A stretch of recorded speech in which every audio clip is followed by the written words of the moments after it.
Lancastrian force, which slightly outnumbered Edward's, had positioned south of Tewkesbury Abbey in a lovely defensive position on the high ground, where in front they had trees, hedges, dips, ditches, and of course, bitches. Edward, though, isn't an idiot. He's not going to advance in this superior Lancastrian position, so instead what he does is he starts blasting the Lancastrian right flank, led by the rash Duke of Somerset, with his superior artillery, most of it previously Lancastrian artillery which he captured at Barnet and Gloucester.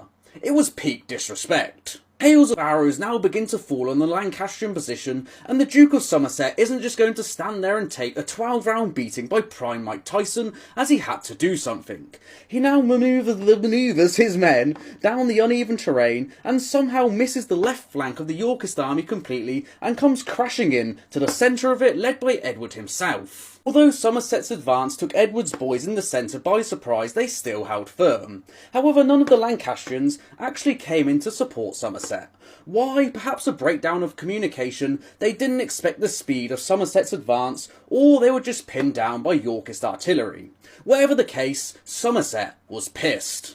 The Yorkist left flank, led by King Edward's brother, Richard the Duke of Gloucester, now joins in the fun and flanks Somerset, and 200 spearmen, who Edward had sent to a forest earlier on in the battle to clear for any ambushers, now become the ambushees and pounce on Somerset's breaking division as they now all rout and make for the sanctuary of Tewkesbury Abbey. Legend has it that as he's routing, Somerset goes to Wenlock, the commander of the Lancastrian centre, and demands to know why he hasn't been supported during the battle.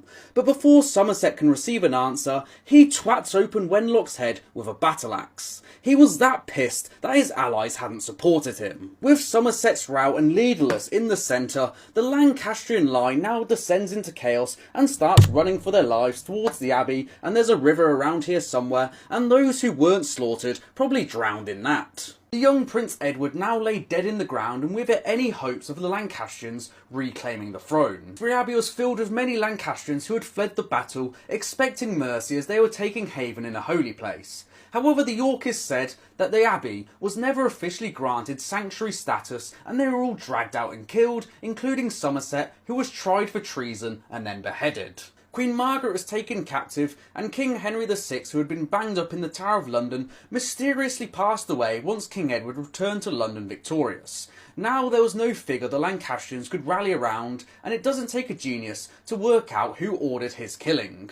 After their crushing defeats at Barnet and Tewkesbury in the space of a month, the Lancastrian claim to the throne now lay dead in the ground, leaving the Yorkists free to tear themselves apart from within.